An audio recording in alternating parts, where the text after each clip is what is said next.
Hey out there. I'm at the Keansburg house. I want to come over here and put a sign in the front window. It has my telephone number and email address, just in case something's going on with the house and the neighbors don't know who to get a hold of. So I put a sign on it. You'd really have to look. I mean, if you came to the house and something was wrong with it or something like that, you needed to get a hold of somebody, then at least you could see my number and my email address. I've said this in other videos before, but one of the nice things, oh, hold on, let me show you this. This little guy was not here the last time I was here. Yes, a dead mouse in the hallway of all places. Maybe the heat killed him. Anyway, back to what I was saying. So one of the nice things about having a piece of property versus a stock is I can come over and touch it. Well, you don't really want to touch these walls that much. There's something comforting about being able to touch something instead of just seeing a piece of paper and being a part owner in a company or something. But anyway, that's one nice thing about real estate. So I'm going to almost 100% positive, that I'm keeping that water heater, that furnace. Got Tommy come over here the one day. He said, "I don't think we're saving that." I said, I'm going to clean that baby up so the plumber gets to take a look at it and has a good first impression.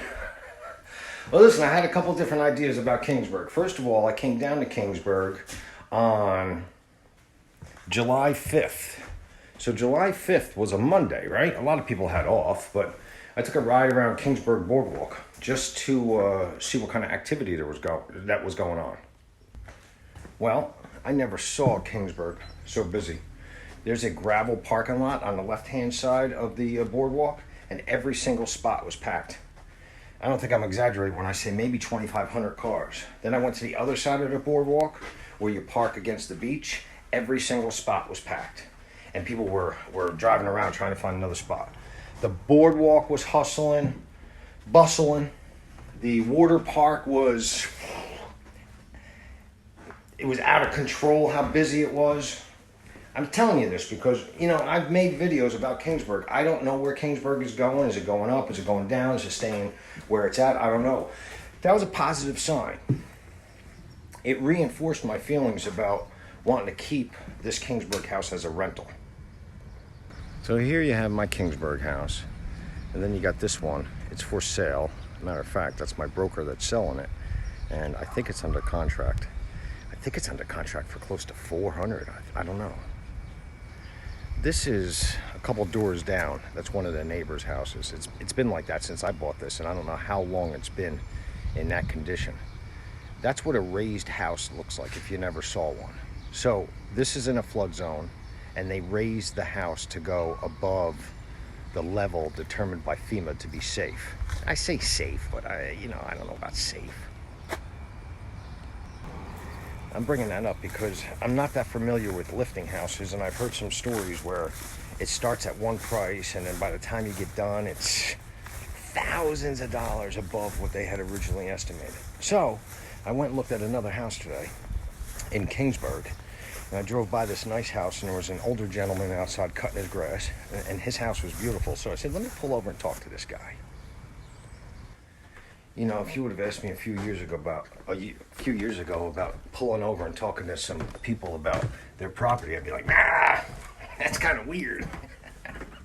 So I pull over. I said, excuse me, how you doing? I'm Harry. You got a beautiful house. And he did. Beautiful house. He maintained it beautifully.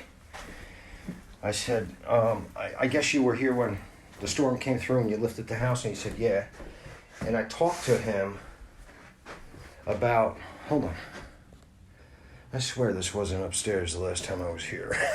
I don't even know what it is. It's DirecTV stuff. If anybody needs any DirecTV stuff, just let me know. This is a Cape, like I said, and I grew up in a house like this, and it's approximately 179 degrees up here right now, so I gotta go downstairs. But listen, so if you live in a flood zone, I'm not an expert with this, but I'm going to give you some info just in case you're looking to buy in a flood zone. So when I bought this house, it's in a flood zone. So first I want to make sure that the town's not going to require that I lift it because they have the power to do that. They could say, oh no, it got damaged from Sandy and now you have to lift it. I don't know about having a town having that kind of authority. And then you say, well, why? And then they say, well, according to FEMA guidelines, and then to qualify for the best rates in our town, yada, yada, yada. It's like you have to have a manual to figure out what's going on in flood zones. It shouldn't be that difficult. Anyway, let me get back to where I was. So I'm talking to this gentleman while he's cutting the grass. He was nice enough to turn off the lawnmower.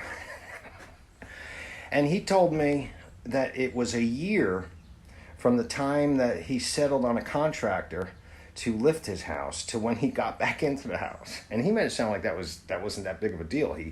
He had an RV parked in the front of his house, so him and his family lived in that while they completed his house. And I'm thinking to myself, a year? Holy.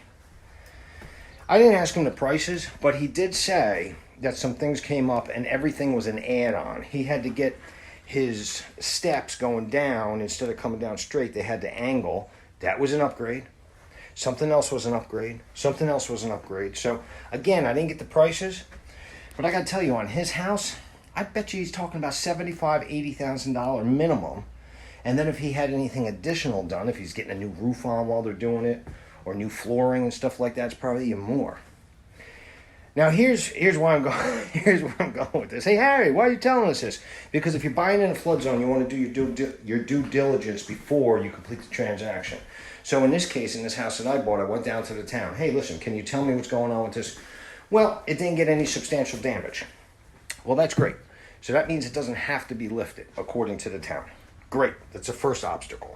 Second is, can you get flood insurance on it? Because these private flood insurance companies, they don't have to insure you. And then you might have to go through FEMA. If I went through FEMA on this piece of property, it would have been like $4,000 a year. Yeah, $4,000. Anyway, next.